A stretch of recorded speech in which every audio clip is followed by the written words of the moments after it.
গতকাল রাতে বহিরাজ্য থেকে ধর্মনগরে আসা এক ডাকাতকে আটক করল ধর্মনগর থানার পুলিশ।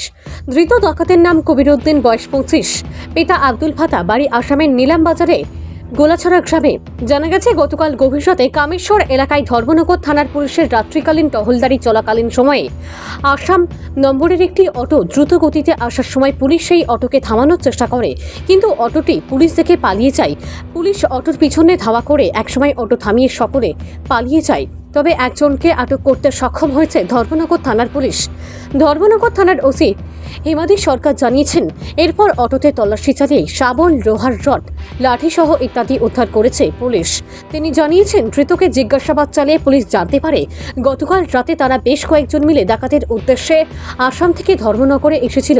তদন্তের স্বার্থে এখনই বেশি কিছু বলতে চাইছেন না তিনি। পুলিশ ধৃতের বিরুদ্ধে একটি মামলা গ্রহণ করে তদন্ত শুরু করেছে। ধৃতকে পুলিশের রিমান্ড চেয়ে আদালতে প্রেরণ করা হবে। ভানুচন্দ্রের রিপোর্ট, আসাম প্রাইম নেটওয়ার্ক। গতকালকে রাত্রেবেলা আমাদের যে নাইট মোবাইল বেরিয়েছিল, নাইট মোবাইল চেকিং করার সময় লক্ষ্য করে যে একটা আসাম নাম্বারের অটো খুব হাই স্পিডে ধর্মনগর শহর থেকে ঢুকছিল। তো আমাদের নাইট মোবাইল সেটাকে আটকানোর চেষ্টা করে, তো প্রথমে একটা সিগন্যাল ভায়োলেট করে পালানোর চেষ্টা করছিল। বেশ করে আমাদের নাইট মোবাইল ওটাকে আটক করে, এবং আটক করার সময় এখান থেকে 4-5 জন লোক পালিয়ে যায়। আমাদের মোবাইল পার্টি একজনকে ডিটেইন করতে পেরেছে, যার নাম কবিরউদ্দিন। তারা একটা আসাম নাম্বারের একটা অটো গাড়ি দিয়ে করিমগঞ্জ ডিস্ট্রিক্ট থেকে ধর্মনগর শহর দিকে ঢুকছিল।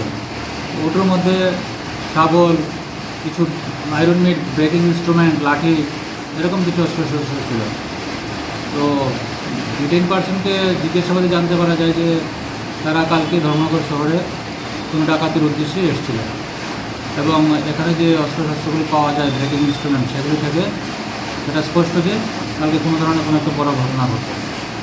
কালকে আমাদের পাশাপাশি বাগবাসা থানা নাইট মোবাইলও আমাদেরকে খুব সাহায্য করেছে। ওটা চেস করে ধরার সময় তারাও আমাদেরকে খুব হেল্প করেছে। এর বিরুদ্ধে কি কোনো মামলা গ্রহণ করা হয়েছিল? এই ব্যাপারে আমরা একটা প্রিপারেশন অফ ডেপুটি একটা মামলা নিয়েছি, এবং ডিটেইন পার্সনকে আমরা আজকে কোর্টে প্রেরণ করবো পুলিশ রিমান্ড থেকে। এদের সঙ্গে কজন আচল ছিল বলে আপনি জানতে পেরেছেন? ওকে প্রাথমিক জিজ্ঞাসাবাদে ও আরও 2-3 জনের নাম বলেছে, এগুলি আমরা এখন তদন্তের স্বার্থে বলবো না, বাকি ইনভেস্টিগেশনে দেখা যাবে।